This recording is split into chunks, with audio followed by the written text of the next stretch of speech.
22 цаг 12 минут болсон байна. Та бүхэнд хинт ч битгий хэлээрээ урайтай унтлагын өрөө нэвтрүүлгийн цоо шинэ хөтөлбөрийг хүргэхээр 2 дугаар студиэс оройн цагийн үндсэн хөтлөгч Халиука болон найруулагч Эрдэнэ Мөнх бид хоёр ажиллаж байна. За унтлагын өрөө нэвтрүүлэг маань 21-с дээш насныхан зориулсан учраас таны хажууд 21 нас хүрээгүй хүн хамт сонсож байгаа бол сувгаа салахыг зөвлөж байна. Өнөөдрийн нэвтрүүлгээр сонсогчдоос ирсэн захидал болон тэр захианы сэдвийн талаар сонсогчтойгоо холбогдсон ярилцах болно. Манай радиогийн мэйл хаягт олон нэвтрүүлэгт зориулсан захианууд ирдэг л дээ. Тэдгээр захианаас нэмэх 21 ангиллын захиануудыг шүүн та бүхэнд хүргэх гэж байна. Та ч гэсэн манай унтлагын өрөө нэвтрүүлэг захиа бичих боломжтой. Насанд хүрэгчдэд тохиолддог асуудлууд, халуухан учирлууд, сонирхолтой түүхүүдэд илгээхийг хүсвэл ариун бэлэг @mjlradio.com hаягаар явуулаарай. За, сонсогчийн захиаг хүргэе. Сайн байна уу? Танай радио хамт олонд энэ захиа очих өдрийн мэндийг хүргье. Намайг Иш гэдэг. Би 37 настай. 3 хүүхэд их нэртэйгээ хамт амьдарч байгаа жирийн л нэг эр хүн байна. Өнөөдөр захиаг бичиж суухдаа өөрөөсөө хичээд бас өөрийгөө өмөрөөд хамгийн гол нь хүүхдүүдэд бодоод толгой эргэж байна. Би ихнэрээ анхнаасаа л миний хүн гэж боддог байсан. Бид хамт амьдраад 10 гаруй жил болж байна. Хувцас хэрэглэл, байрны зээл, хүүхдийн цэцэрлэг, сургалтын төлбөр, ажил алба гэд амьдралын жирийн л ачаанд хамт зүтгээд явж исэн. Гэр бүл гэдэг чинь хэцүү үедээ хамтдаа даваад гардаг зүйл гэж би итгэж явлаа. Сүүлийн 6-7 сарын хугацаанд ихнэр нэг л өөр болоод эхэлсэн. Өмнө нь илэн далангүй ярьдаг байсан бол ядарлаа гэдэл өрөөнд орчихно. Утсаа гараасаа салгахаа болж мессеж ирэхээр надаас нэг л нуугаад байгаа мэт. Түргэн бичээ цаанаа нэг өөр болсон. Өмнө нь утсаа хаяа миний дэргэд тавьчихдаг байсан бол сүүлдээ хаашаа ч явсан авч явдаг болсон. Тэгээд шүн унтаж байхдаа хаяа сэрхэд хүртэл утасных нь гэрэл насаалттай байдаг. Эхэндээ би өөрийгөө буруутгаж хий димий хардах өвчтөй болж байна гэж бодно. Эхнэр минь ажиллаа хийн, хүүхдээ аавна, бас гэр орны ажил гээд маш их ажилтай байхад юу гэж л намайг хуурхав дээ гэж бодож өөрөөсөө ичж байсан. Гэхдээ сэтгэл нэг л тавгүй. Хүний доторх нэг л юм буруу байна гэдэг мэдрэмж сүултээ шүн унтуулдгүй юм байна лээ.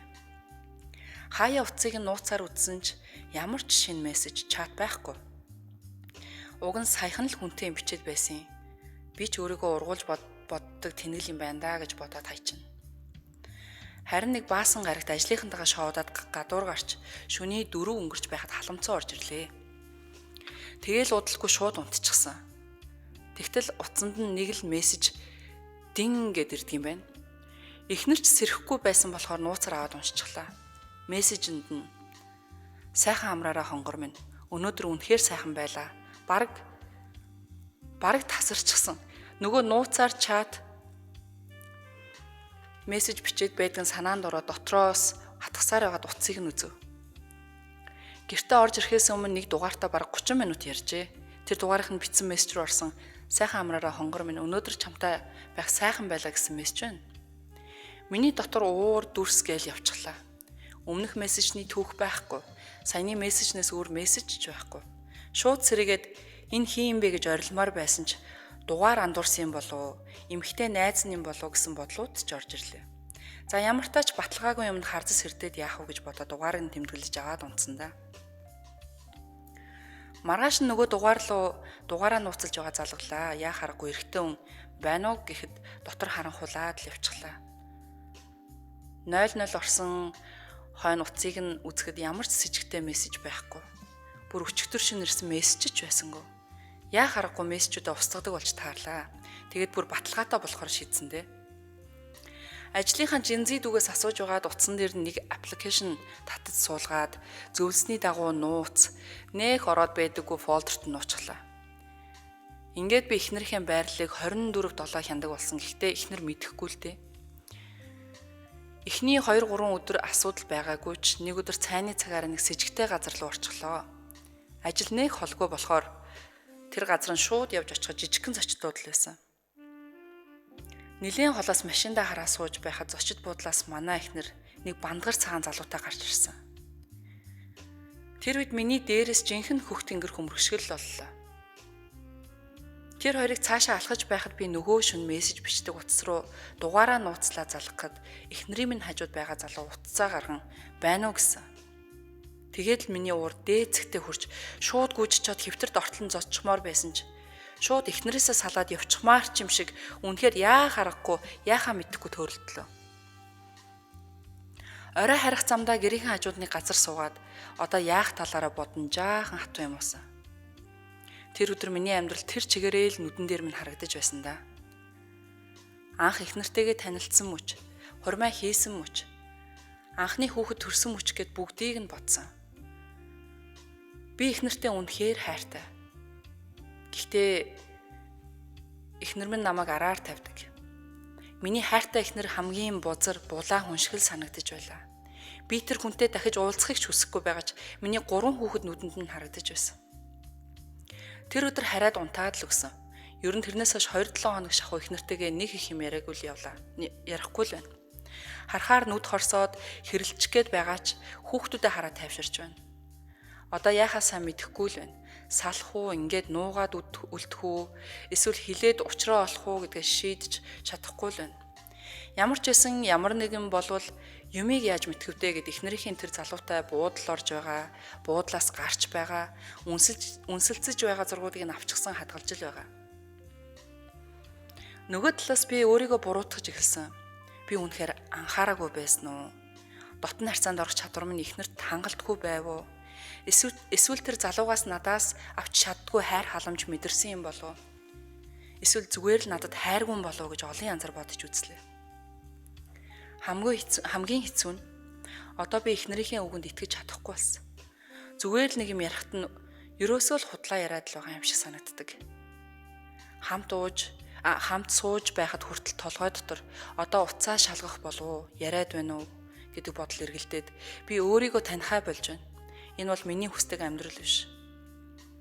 Энэ захиаг би эхнэрээ муухай харагдуулах гэж бичээгүй. Би яг үнэндээ өөрийнхөө дотор юу болж байгааг ойлгох гэж бичиж байна. Өөрийгөө алдахгүйгээр хүүхдүүдэд хамгаалах арга байдаг болов. Уучлал гэдэг нь бүгдийг мартна гэсэн үг биш байх. Итгэл гэдэг нь эргээд сэргэн гэдэг амаргүй. Гэхдээ сална гэдэг ч амаргүй. Ер нь яахаа мэдэхгүй галзуурчих гээд шаналаад зовоод байгаа болохоор энэ захиаг бичлээ. Хэрвээ уншигдвал миний асуудлыг ойлгож сонссон хүмүүстээ баярлалаа гэсэн энэ захиа хурж ирсэн байна.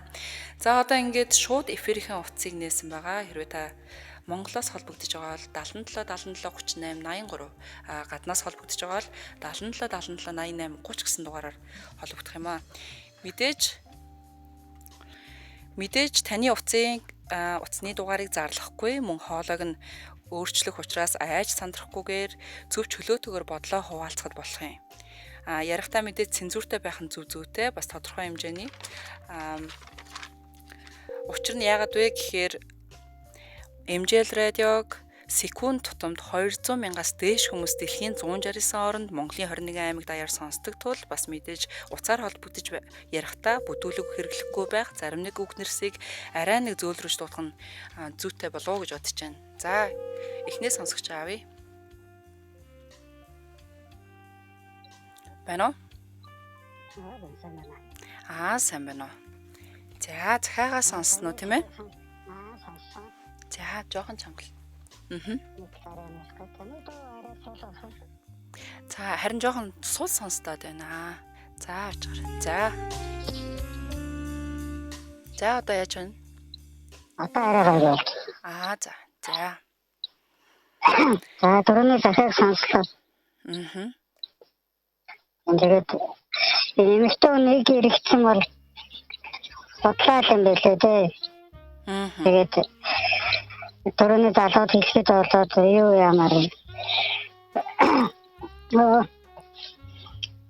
Эхнэртэй уулзаад ярилцаад үтсэн дээр бахаад. Ярилцаад хэлж яриад одоо яах вэ? Цаашдаа чи гэр бүлээ бодё гэвэл би энэ чинь мэдгүй чигээрээ өнгөрөөж гэдэг юм уу? Тэ. Тэгээд яарсан дээр л ах л та. Хамгийн гол нь одоо бие биенээсээ цааргалаад ч юм уу эсвэл одоо хэлж ярихаас эмээхтэй биш тийм ээ. Хамгийн гол нь суугаад ярилцаад яагаад ийм болсон юм бэ? Одоо үнэнтэй тулна гэж ярьдаг шүү дээ тий. Бид нар ер нь ихэвчлэн үнэнтэй тулахтаа нилээн айдаг. Тэгээ бас салцсан л та тэгээд нөгөө хүнтэй болсон угаасаа мэддэг юм байна. Өдөр зүгээр утсаар байнгын залгаад байдаг байснаар болждаг ч юм уу. Тэгээд нөгөө утсаа хаач явсан газар байнг авч яваад. Тэгээд арайддаг боллоо. Арайдахаар уурлаад. Зөв. Тэгээ өөрийнхөө бас сэтгэл юм л. Өөрийнх нь хувьд болохоор ер нь их нартайгээс суугаад ярилцаж үзсэн үү?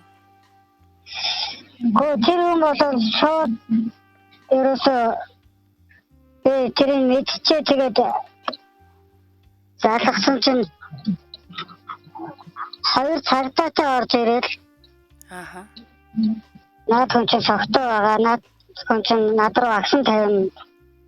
Тэгээд 2 цагтаа орж ирэл. Тэгсэн чинь тэр 2 цагтаа гарангууд намайг явуулчих. Тэгсэн чинь нөгөө явуулдаг найзын 2 найз байсан юм билээ. Зөв. Тиймэрхүү. За тэгэхээр таны өгж байгаа зөвлөгөө болохоор одоо захиа хүрэгчтэй болохоор ярилцаад үзээрэй гэсэн зөвлөгөөг өглөө. Хамгийн гол нь ярилцаж үзэх. Тэгээд хүний амьдралд одоо тэгээд юу ус тохиолдохыг хэлэх үү тийм ээ. Тэгэхээр амьдрал ямар цаанаасаа гарын авлахтайгаа хүрээд ирдэг биш. Одоо ингэж амьдруул ингэн гэх биш. За дараагийнхаа сонсогчийг авъя. Байна уу MJL радио? Байна уу? MJL радио? Байна. За. MJL радиотой холбогдлоо. Захиагаас сонссон байгаа тийм ээ? Байна. Байна.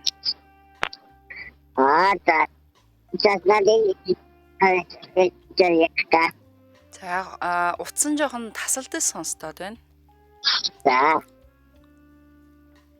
Байна. За, ямар зөвлөгөө өгөх вэ? Захиаг сонсоод. Яг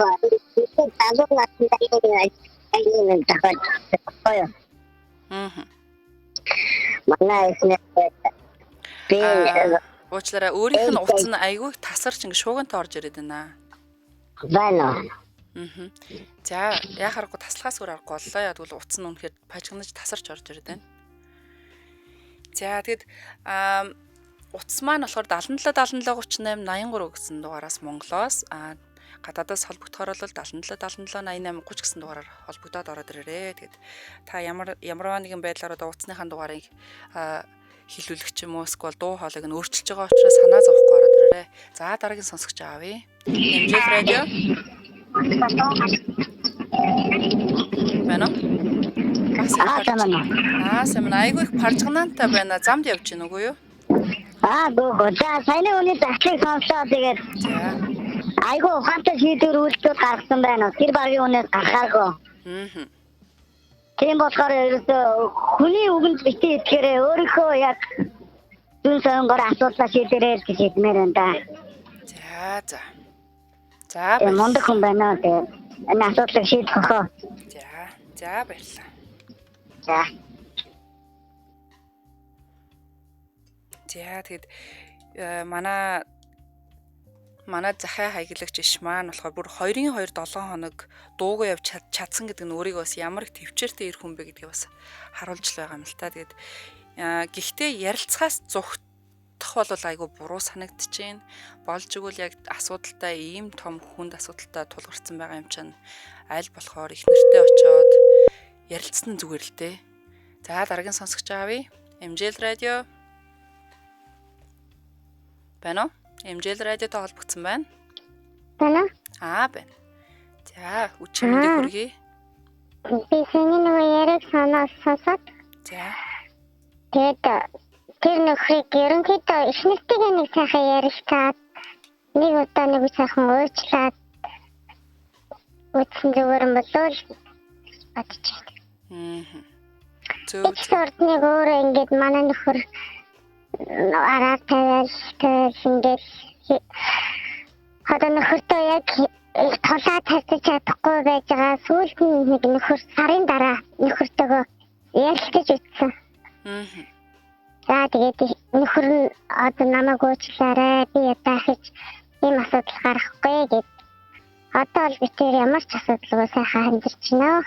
Таар дундаасаа хүүхэдтэй юу? 5 хүүхэдтэй. За. Тэгээ ямар тач яг ямархуу арга барилаар ч юм уу ямархуу байдлаар нөхөртөөгөө ярилцаж одоо ингэж ойлголцсон бай. Одоо яг саяны залуугийн хэлээр анх нэг нөхрөө яг араа тавиад хэлхин мэдчихээр яг хүн ингэж нөгөө гэртээ орохоор нөхөртөөгөө ярьж чадахгүй хүрээл бухимдэл ингээл яг ингээл хэрүүл хийчих гэж байгаа юм шиг мөртлөө яг ингээл өөрийгөө барь гисэл тэгэж явсараа сар болсон. Тэгээд үлдээ бүр тэр нөгөө хүүхэнтэй нэхлээс би ярьж дугаарыг нь олж яриад за чи наад хүний ардаа амьдралтай гэдгийг мэдэж гин үү? Мэдхгүй байна уу? Наад хүн чинь чамд ихнэргүй гэж хэлж нийлнэ үү? Яасан уу гэж ихлээс тэр хүүхэнтэй нэг ярилцсан. Тэгээд дараа нь тэр хүүхэн нөө би над ихнэртэй гэж мэдээгүй маа намайг уушлаарай гэж тэр хүүхнээс нь бүх мэдээлэл нь одоо хоёр яаж танилцсан яасан ийсэн гэдгийг асуучаад тэгээд дараа нь нөхөртөөгөө ярилцаж эхэлсэн. За. Тэгэхээр ер нь бол ямарваа нэгэн байдлыг их хүлцэнгүй байж бас би юунийг ойлголцох гэдэг нь л их чухал юм байна шүү дээ, тийм ээ. Бүх юм шийдэж болохгүй, их сайхан ярилцаад юунаас бас яасан бас өөрөөсөө бас яг тэр залуу шиг бас өөрөөсөө бас бүх асуултаа асууж хэлэх юм билээ. Тэгээд тэр болохоор их сайхан их нэртэйгээ сайхан ярилцаад үзээрэй гэж хэлсэн. За баярлалаа. Сайхан өнгөрөөрэй. За тэгэд яа харахгүй сонсогч нар маань хэлж байна л да. Хамгийн гол нь уур уцаар мэдээж уур хүрэн бухимдал төрн ямар нэгэн байдлаар одоо гомдол тээж байгаа хүн чинь бас эмоцтой л байгаа л да. Тэгэхээр болж игэл бие барай тайвнаар ярилцаарай гэж байна. За дараагийн сонсогч аавъя. MJL радио. За тасарчлаа. Гэтэ яг одоогоор ингээд 2-2-7 хоног ингээд өөрийгөө барай төвчээд явчихж байгаа юм чинь одоо болохоор ямарваа нэгэн асуудлаас зайлсхийгээд одоо буруу зүрүүг хэлэхгүй гэдгээсээ санаа зовхгүйгээр тайвшраад их нэртэйгээ тусдаа нэг газар ч юм уу те сууж байгаад сайхан бүр дотроо уужртал тайвнаар ярьсан нь зүг баха. Тэгээ бас энэ талаар бас Монголд нэлээд одоо мэрэгчлэлтэнгөө сэтгэл зүйч нар ажиллаж байгаа шүү дээ тий. Шаардлагатай бол мэрэгжлийн сэтгэл зүйчдийн зөвлөгөөг авсан дээрээ хаа. За дараагийн сонсогч аавъя. Байна уу MJL радио? Сайн байна уу? Атасында мостайсан тэгээд шүний мэдрэг. За шүний мэдрэг. Намаас хүн мааштай ашиг мэдрэг таасан. За захиагаа сонсцсон байгаа тийм ээ? Надад баштаа мастан. Яг миний андерсэн тасаас гэдэг одоо тийчхэн салангсаас андерсан.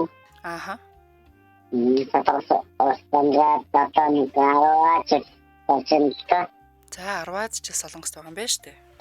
Тэгээд Монголд байхдаа бас андерсан Монголд байхдаа хоёрчиг болчоод ингэсэн баггүй. Тэгээд намайг би өөрөө энэ нэгтэй. Тэгээд энэ гэдэг нь Монгол андерсан хөдөлмөртөнд ажилласан тэгээд Монгол байхдаа наашаа өссөн эхнэртэй байсан. Эхнэртэй байхдаа стандарт манай хүн намайг хүүхдээ гэж хэлээгүй байгаа. Би нэг сколсоог ажилладаг байсан.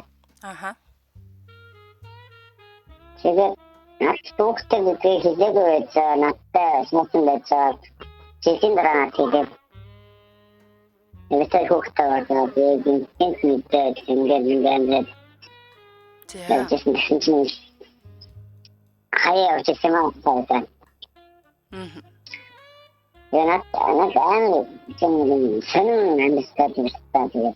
Яа би смит төсгөө амьдралт ингээд нэг жоохон хүн хан болдог монстер гэдэг ахнаа махаа гэдэг байсан юм аа. Тэгээд боддог байсан тэгээд на пасхалуудаа боддог байсан. Я говорю, что сейчас он довольно. За. Хүүхдийн ингээд ашигласан таблетик. Тэгээ хүүхдээ коронавирус хүрсэн зүйл за сүүлдээ ийж авсаа явж байсан настай байсан. Өөрөөр хүүхдээ наад хэлээгүй бас. За. Тэгэхээр одоо яг захиа бичсэн залууд хандаа зөвлөгөө өгөхөд одоо юу гэж хэлэх вэ? Захиа бичсэн залуудад чи зүгээр өөрийгөө бод. Чи мундаг бай. Хүчтэй бай. Авчтанхан зөндөө байдаг шүү дээ.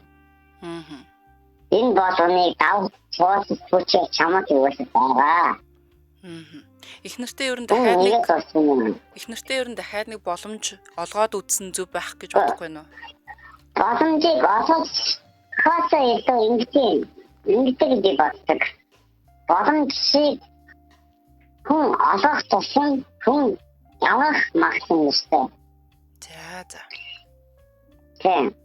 Одоо өмнө ингээ үссэн болохоор дараад нь дахиж наад чинь амьдрал байсан болохоор би энэ дээр нэг өсгөө зүгээр өөрийгөө бодоод өөрийгөө мэдээд ажлаа чингөө ажлаа хийгээд.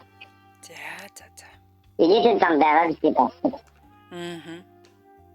Надад бол зөвхөн тийм тэр хүний гоостад эсвэл ингэжтэй дараагийн зам нэг хайшгүй байгаа чайлахгүй байсан. Тэгээд фасч. Миний бодлоо тийм. За. Тэгээд нэг биш хоёр амьдрал үзээрсэн юм байна. Тэгээд солонгосчууд би бас дахиад амьдрал явуулсан юм байна.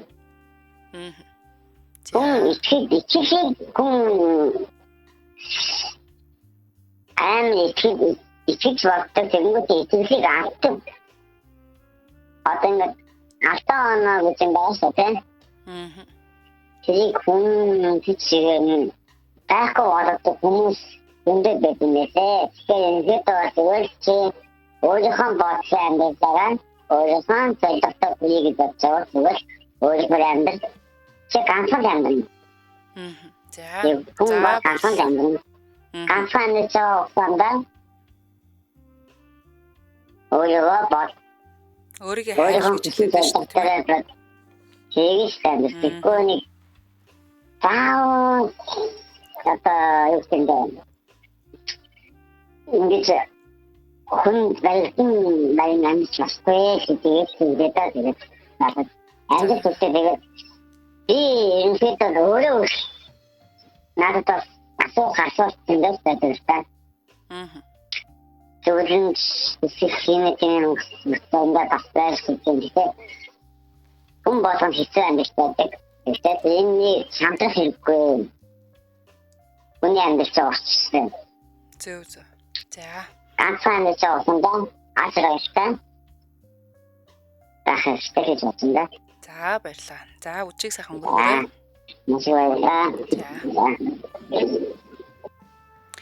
За тийм бас тэгээд хүн бол өөрийгөө хайрлах нь зөвлөдөө. Гэхдээ бас яах аргагүй ингээд үр хүүхэд холбогдчихсан одоо нэгэн л гэр бүл болоод үр хүүхэдтэй болцсон хүмүүс салж сарних нь зөв үү? Буруу юу гэдэг бас зөвөр тунгаахан зөвлөдөө. За дараагийн сонсогч аавь MJL радио. Шүний мэнд хэлнэ. За шүний мэнд. Далаад шууд үлчээд. Нэг бол нэг юм шугасан дээр. Яасан гинэ? Хэлшээ жахтын хэлчихтэй таашаа. За. Би бүр тийм мэднэ. За. Яг тэр өөрөө 2 хүүхэдтэй ээжээч 3 хүүхэдтэй манай амьдралыг хамарсан хүн. Яг л тэгж байхгүй нөхөр нь мэдэл тэр айлын нөхөр мэдээд надад хэлж байгаа ш. Тэгэл асуудал үүсэл тэгэнгүүт нөгөө ихнэр чинь шууд талаад манай нөхөртөө сонирхсан чинь. Нөхөр нарагдаад чилээгүй хүчээрээ чилээгүй. Таяр дундаасаа хүүхэдтэй юу? Дундаасаа хүүхэдтэй юу таяр? Хүүхэдтэй л байна. Гурван нөгөө эмэгтэй чи өөрөө 2 хүүхэдтэй. Тэгэл 5 хүүхэд өнчүүлж явахтаа бас сэтгэл нөгдөггүй.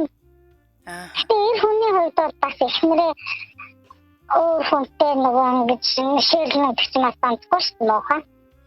Тэгээд боломж олгох тусам эмэгтэй хүн илүү таашаа явдаг юм байна гэдэг яг энэ шин дээр хартаа. Эсвэл харин тэр нөхөр нь хэлжсэн тэр мэдээлгүйгээр дуусах байсан юм уу? Мэдээлгүйгээр дууссан бол хоёроо амьдрал хамахгүй байсан даа гэж. Тэгэхээр одоо захиа бичсэн сонсогчдод одоо хандаад зөвлөгөө өгөхөд юу гэж хэлмээр байна? Үнэхээр л өөрөө салж чадахгүй тэ их настай хайртай хүүхдүүдэд бодож байгаа бол мэдээгүй юм шиг байгаад мэдээгүй чигээр л дууссан дээр. Шилхэн бол тэр их насгаар шууд за англи чи тэгсэн маань би мэдлээ гэж бүх юм аваад гараа явна. Тэр хүнд тэр үлдэж байгаа нөхөр хүүхэд мөхөд тэр бодохгүй шүү дээ. Одоохондоо л нөгөө сохтон байхгүй дурлаж та. Тэг хүн одоо төвчлээ гэж хүн тэгээ төвчлээ гэд одоо мдээгүй чигээрэл үр хөвгтэй бодоол одоо энэ чигээр нь дууга одоо амаа хамхиад явчих гэхэр бас асар их төвчээр асар их одоо юу гэдэг юм бэ? Амар төвчээр шүү дээ. 14 хоног төвчлээ шүү дээ наад залуучаа. Тэгээс төвчээртэй минь дуудлаас гарч ирэх мачаа байлтад аваад бодлохгүй юм шиг. Зөв. Тэгээ миний жишээн дээр бол нөгөө айлын нөхөр бол бүр ингээд амар сатан болчихсон. Тэгэл мэдчихээр юм хэвчэн чинь бүр ингээд ичтгүүн байлаа шүү дээ надад. Өөрөө нөхөрч. Одоо нэгэн л ингээд цагаандаа гарцсан юм чинь баригдсан юм чинь ингээд шийдсэн. Ингээд бүр ичтгүүн байлаа. Би сон ямар ч байсан сон нөхөр нь аргадаж үзсэн, задаж нүдэж үзсэн, 2 хүүхдээ авчирч үзсэн. Би чинь ширлтэж үзсэн, салахгүй үзсэн. Тэгээд сүлдө бүр ингээд улаансан би сон статиг ингээд дагуулсан. Тас сая гэж одоо тэгэл гэрэлтэй юм байна. Одоо тэр систематик стандарт хүмүүхийн архины хэрэгтэй. Тэгэхээр одоо өөрийнхөө дахиад өөрийн нараас давж байгаа.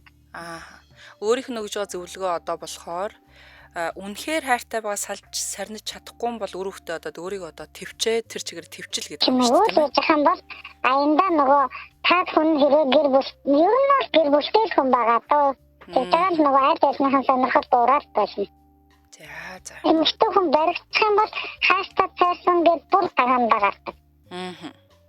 Тэгээд би бүр нөгөө мэдчихэж байгаа учраас хоёр нүдэрээ харсан учраас тэр залуу яг тэр эрэгтэй хүн төвч үнэхээр хаастаа хүүхдүүдэд бодцоор хэлэхгүй.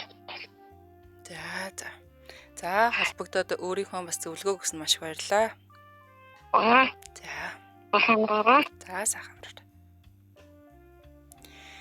За тийм ээ тэгээд хамт үлдэх нь үр хөвгтэй бодоод хамт үлдэх нь хаяа бас нэг зөв шийдвэр юм шиг хэрнээ бас салах нь бас ямарваа нэгэн байдлаар эрүүл шийдвэр байж болох юм тий. За дараагийн дуудлагыг авъя. MJL радио. Алло. Байна MJL радио. Байна. За. Ямар зөвлөгөө өгөхөр вэ? Сайн залуу. Ер нь тэгээд нэг хуурсан бол ер нь тэгээд дахиад бол хуурандаа. Нэг хуурч чадсан 2 хуурахгүйсэн бодлоо байхгүй шүү дээ.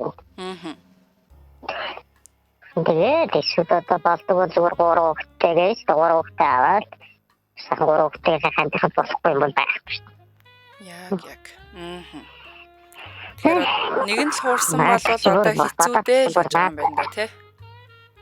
Одоо шат уруу үрээд хин хөөгөө хүн таавд амьдраад байгаа.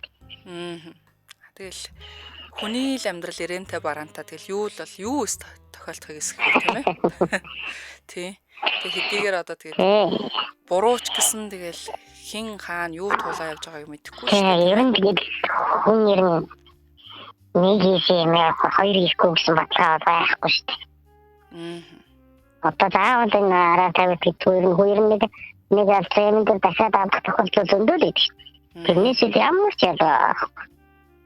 Зүгээр одоо ярилцаа чи зүгээр явдаг яваа 3-5 гэл. Ийм л зүйл байна таа. За баярлалаа үжиг сайхан өнгөрөөрэй. За.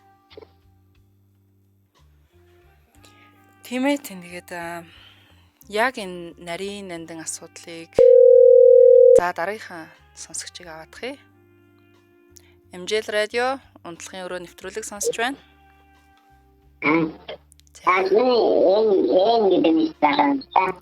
За. Энийг математикаар одоо сонсогчдоо нэг математикаар. За. Яг юу ойлгодог вэ гэж асуусан байна. Яг юуг яаж ойлгодог вэ? Хардалт гэдэг. Хардалтыг. Хардалт гэдэг нь нэгдээ ямархуу шалтгаантай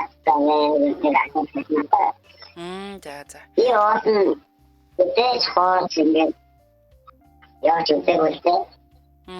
Өнөөдөр ч ингээд хооч суудаг дандаа ингээд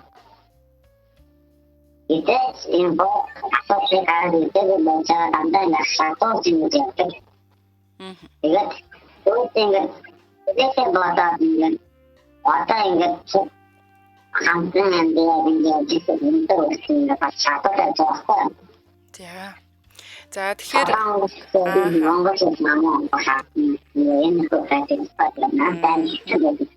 за би өөрийг нь аягүй ойлгож байна л да. Гэхдээ яг энэ сэдвийн дагуу болохоор заавчлаараа сэдвийн дагуу болохоор бид нар захианыхаа эзэнд зөвлөгөө өгөх маягаар бас өөрсдөө тохиолж исэн зүйлсээ ярьж байгаа. Тийм. Тэгээд хардталтынхаа асуултыг болохоор яг манай лайвын доор бичээд одоо юу гэдгийг үлдээчих юм уу эсвэл яг одоо сонсож байгаа хүмүүс маань хардталт гэдэг гэж юу вэ гэдэг сэдвээс доороос нь ингээ коммент оруулах бүрэн боломжтой байгаа шүү. За орой сайхан өнгөрөөрэй. За.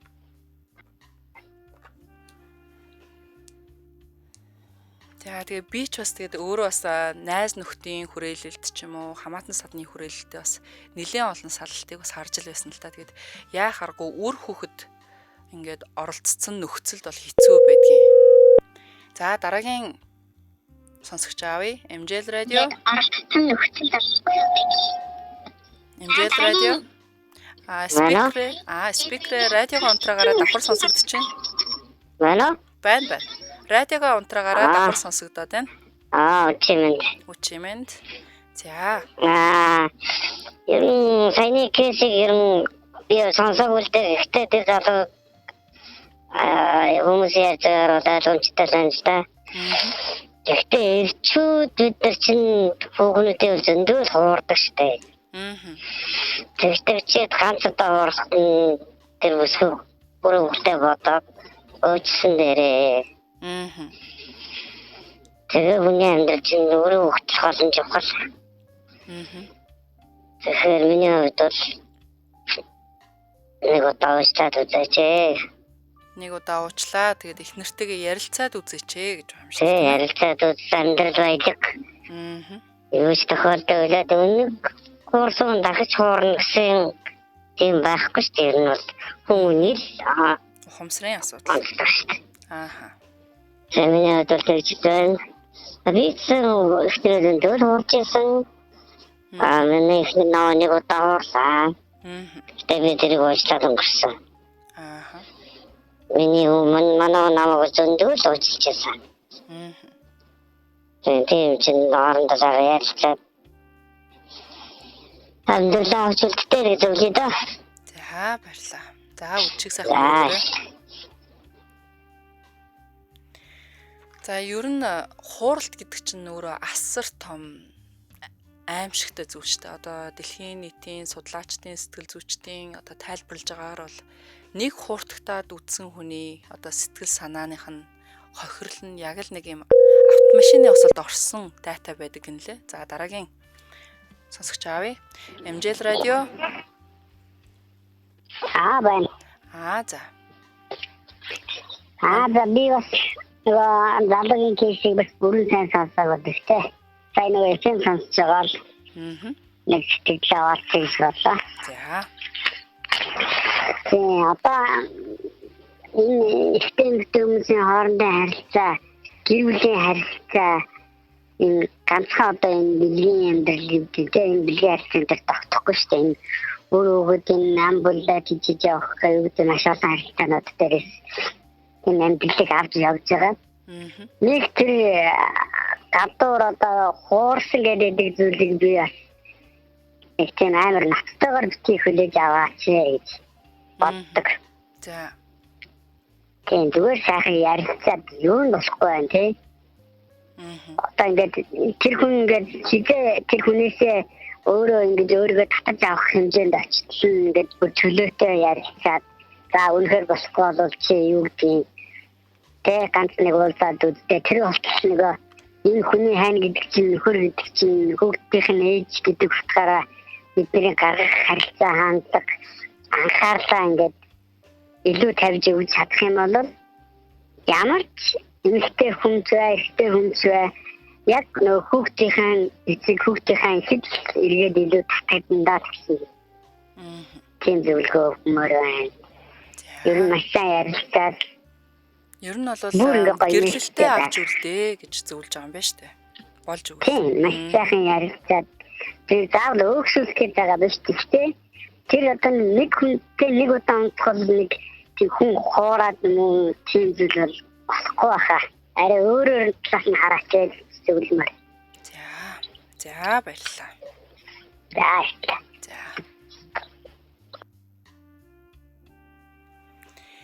За тийм ээ тэгээд янз янзын л сонсогчд маань холбогдож орж ирээд янз янзын л зөвлөгөө өгч л байна л да. Тэгээд авахын аваад тий хаяхын хаяад би бол хувьдаа бол мэдээж бас ярилцаад үзээсэй бүр боломжгүй санагдах юм бол их нэртэйгээ хамт тайвнаар ярилцаж үзээд боломжгүй бол сэтгэл зүйчдэр гэр бүлийн сэтгэл зүйчдэр одоо тиймэрхүү сервисүүд те үйлчлэгнүүд хаасаагүй Монголд дэлгэрсэн байна. Очоод уулзаад үзээсэй, ярилцаад үзээсэй. Ард нь бас 3 хөрөнгө бүлтгэр үр ингээд хараад байж байгаа учраас бас тэр арга хэмжээг аваад үзэхэд бас буруутахгүй болов гэж бодоод байна л та. Тэгээд нэгэнтэл одоо ингээд итгэл нь нурчсан. Одоо итгэл бол шалаар нэг болцсон байж байгаа шүү дээ манай. Залуугийн хувьд бол тэгэхээр бас итгэлийг сэргэн гэдэг чинь асар том одоо зүйлэлтэй мэдээж. Одоо хагарсан зүйлийг буцаагаад скотчтой ч юм уу буцаагаад эвлүүлнэ гэж байхгүй. Тэгэхээр ямар тааж за нэг дугаар салчихсан шүү. Тэгэхээр ямар тааж болж игэл их нэртэйгээ тайвнаар нэгэн л 2-7 хоногийн турш ингээд бие бариад тийм ээ. Бас айгүй бие бариад ингээд байж чадсан юм чинь. Сэтгэл зүйчдээр ч юм уу эсвэл ярилцаад үзээрэй гэж зөвлөхөр байна да. За энэ хүрээд манай өнөөдрийн шин дугаар болох унтлагын өрөө нэвтрүүлэг маань өндөрлөж байна. Та бүхэндээ хүргэсэн сэдв маань таалагдсан гэж найдаж байна. Тэгэхээр энэ хүрээд манай бүх энэ цагийн бүхэл өдрийн турш хүргэдэг 16 эфир маань өндөрлөлөө. Би болохоор буцаа та бүхэнтэйгээ маргааш оройны эфирүүдээр уулзнаа. Тэгээд тэр болтол та бүхэн сайхан амраарай.